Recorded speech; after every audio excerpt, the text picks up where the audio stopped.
السلام علیکم، میں سمیع ابراہیم اور آپ دیکھ رہے ہیں ہمارا یوٹیوب اور فیس بک چینل۔ میں ڈرائیو کر رہا ہوں اس وقت، لیکن بڑی اہم بات ہے، بڑی خوشخبری کی بات ہے، اس لیے آپ لوگوں کے ساتھ شیئر کر رہا ہوں۔ سپریم کورٹ آف پاکستان نے 5 ممبر بینچ نے آج اکثریت کی بنیاد پر یہ فیصلہ کیا ہے کہ پاکستان کی 2 اسمبلیاں جو ہیں KPK اور پنجاب اسمبلی، ان میں الیکشن 90 دن کے اندر ہوگا، اور جو فیڈریشن ہے وہ اس بات کی پابند ہے کہ وہ الیکشن کمیشن کو ہر طرح کی مدد فراہم کرے۔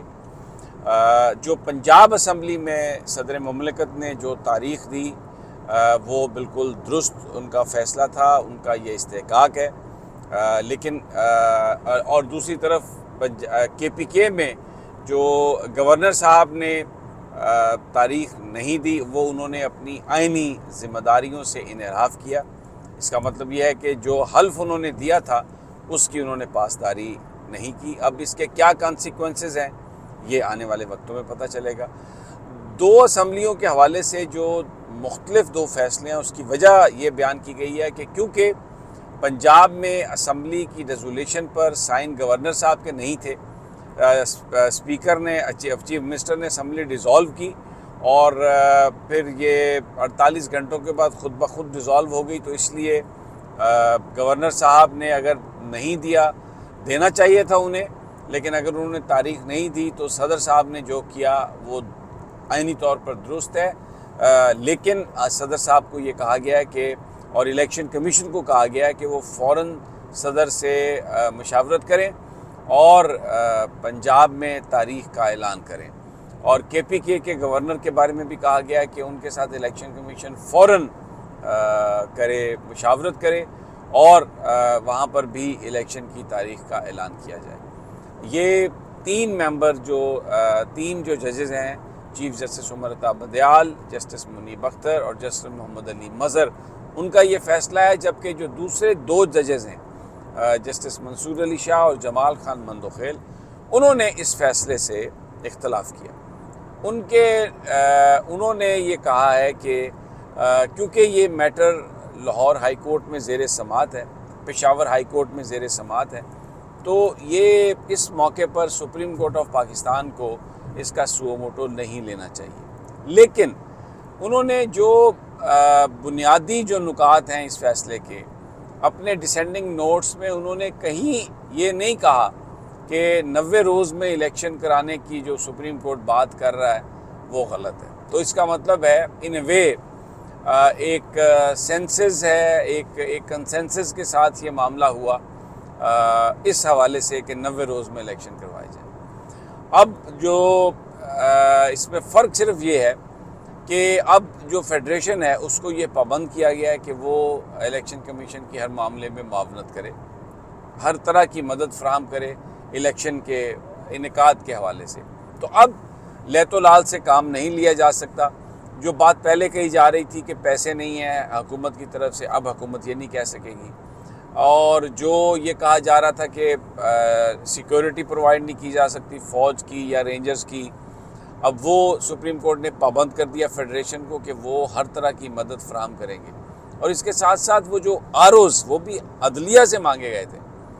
تو اس کے حوالے سے بھی کہا گیا ہے کہ وہ بھی ساری چیزیں جو ہیں وہ پرووائڈ کی جائیں گی۔ اب حکومت کے پاس، کیونکہ حکومت جو بھی کر رہی تھی وہ صرف اس وجہ سے ڈیلینگ ٹیکٹکس استعمال کر رہے تھے کہ انتخابات نہ ہوں، اور میں آپ کو بتاؤں آج پورے پنجاب میں انہوں نے تحصیل لیول پر سینسز جو ہے اس کا آغاز کر دیا ہے۔ بڑی آج تقریبات منعقد ہوئی ہیں مختلف دفاتر میں، جو ایڈمنسٹریٹو آفیسز ہیں تحصیل کے، ٹاؤن کمیٹیز کے، وہاں پر ٹیچرز کو کیپس بنائی گئی ہیں، ان کو وہ گرین شرٹس دی گئی ہیں، ساتھ میں انہیں رجسٹر تھما دیے گئے ہیں اور کہا ہے کہ جی آپ جائیں اور مردم شماری کریں، اور یہ سارے کا سارا کام اس لیے کیا جا رہا ہے کہ الیکشن کو پوسٹ پون کیا جا سکے، کیونکہ الیکشن کمیشن یہ کہہ چکا ہے کہ جی جو سینسس کرانا وہ بھی آئینی ذمہ داری ہے، الیکشن کرانا بھی آئینی ذمہ داری ہے، تو ایسے تو نہیں ہو سکتا کہ ایک آئینی ذمہ داری ہم ادا کریں اور دوسری آئینی ذمہ داری ادا نہ کریں، کیونکہ یہ حکومت نہیں چاہتی کہ الیکشن ہو۔ آج اب جو حکومتی ذرائع ہیں وہ یہ کہہ رہے ہیں کہ یہ ریویو فائل کریں گے، اس میں لارجر بینچ بنانے کی استدعا کی جائے گی، اور اس میں عین ممکن ہے کہ سپریم کورٹ کے اندر بھی کوئی اس حوالے سے کوئی نیا سین ہم دیکھیں۔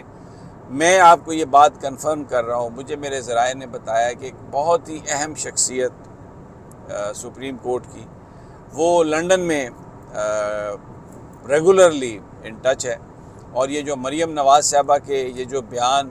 کہ عمران خان جن کندھوں پہ چڑھ کر اقتدار میں آنے کی کوشش کر رہا ہے وہ کندھے ہی نہیں رہیں گے، یعنی وہ ججز کے حوالے سے بات کہی انہوں نے، اور ان کا یہ کہنے کا مقصد تھا کہ وہ ججز ہی نہیں رہیں گے، اور پھر انہوں نے کہا کہ اعجاز الاحسن صاحب جو ہیں وہ چیف جسٹس بننے کے خواب دیکھ رہے ہیں، یعنی وہ یہ کہہ رہی ہیں کہ ان کو چیف جسٹس نہیں بننے دیا جائے گا۔ بڑے سیریس یہ اٹیمپٹ ہے، اور اس پر انور منصور صاحب سابق اٹارنی جنرل پاکستان نے خط بھی لکھا چیف جسٹس صاحب کو کہ یہ عدلیہ پر اس طرح جو تابڑ توڑ حملے کیے جا رہے ہیں نون لیگ کی طرف سے، ان کا کوئی بندوبست ہونا چاہیے۔ اور میرے پاس یہ اطلاع ہے کہ لاہور ہائی کورٹ میں یہ سماعت کے لیے اس کو منظور بھی کیا گیا ہے، اس کی اجازت دی گئی ہے کہ یہ ججز کے خلاف جو اس طرح کے ریمارکس ہیں یہ توہین عدالت ہے، اور اس میں پوری کی پوری جو وفاقی کابینہ ہے، شہباز شریف ہے، وہ سب کے سب ساتھ ہیں، اور ججز کی جو آڈیو ریلیز کی گئی تھی وہ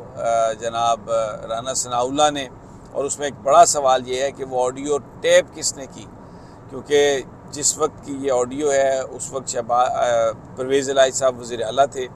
اور مظاہر علی نقوی تب بھی سپریم کورٹ کے جج تھے، اب بھی جج ہیں، اور واقعہ آپ کو کئی دفعہ بتا چکے ہیں کہ وہ ایک وارڈن نے چالان کیا تھا مظاہر علی نقوی صاحب کا، اور مظاہر علی نقوی صاحب سپریم کورٹ کے جج، ان کا خیال تھا کہ یہ چالان غلط ہوا ہے، تو انہوں نے چیف سیکرٹری کو اور آئی جی کو طلب کر لیا، تو اس پر محمد خان بھٹی جو پرنسپل سیکرٹری تھے چیف منسٹر صاحب کے، وہ مظاہر نقوی صاحب کے گھر گئے، اور وہاں پر پھر مظاہر نقوی صاحب اور پرویز الہی صاحب کی جو گفتگو تھی وہ اسی حوالے سے گفتگو تھی، لیکن اس کو آؤٹ آف کنٹیکسٹ بنا کے پیش کیا گیا۔ بڑا سوال یہ کہ اس وقت بھی اگر چیف منسٹر کی اور کسی سپریم کورٹ کے جج کی کنورسیشن ٹیپ ہو رہی تھی تو یہ تو بڑا سنگین جرم ہے، کیونکہ 96 میں جو محترمہ بے نظیر بھٹو کی گورنمنٹ ڈیزالو ہوئی تھی، اس کی ڈیزولوشن میں ایک بڑا جو نقطہ وہ یہ تھا، فاروق لغاری صاحب نے اس گورنمنٹ کو تحلیل کیا تھا کہ ججز کے ٹیلی فون ٹیپ کیے جا رہے ہیں، اور یہ بڑا سنگین الزام تھا کہ ججز کے ٹیلی فون ٹیپ نہیں کیے جا سکتے، کسی بھی انڈیویجول کے نہیں ٹیپ کیے جا سکتے اجازت کے بغیر، ججز کی اجازت کے بغیر، وارنٹس کے بغیر، لیکن بہرحال وطن عزیز میں یہ سب کچھ ہو رہا تھا۔ آج بڑا فیصلہ سپریم کورٹ کا، الیکشن 90 دنوں میں، تیاری، عمران خان کی بڑی جیت، پاکستان کی قوم کی بڑی جیت، اور جیسے کہا تھا جسٹس عمر عطا بندیال نے کہ مولوی تمیز الدین کھڑے ہو گئے آ کے، تو آج پاکستان کے لوگوں کو، مولوی تمیز الدین کو 4 دہائیوں کے بعد انصاف مل گیا ہے۔ تب جسٹس منیر نے جو مجھے نہیں پتا وہ شیخ تھے یا نہیں، لیکن جسٹس منیر نے جو فیصلہ دیا تھا آئین اور قانون کے منافی، اور اس کے اثرات یہ تھے کہ نظریہ ضرورت پیدا ہوا تھا، پاکستان آج بھی اسے سفر کر رہا ہے۔ ویسے عمر عطا بندیال صاحب نے جسٹس کارنیلیس کے فٹ سٹیپس پہ وہ آئے ہیں، جبکہ ابھی بھی جو جسٹس منیر کی روح ہے کسی نہ کسی صورت میں کہیں نہ کہیں ایسا لگتا ہے کہ وہ پریویل کر رہی ہے۔ اگلی ویڈیو تک اجازت دیجیے، انشاءاللہ جلد ملاقات ہوگی، اللہ نگہبان۔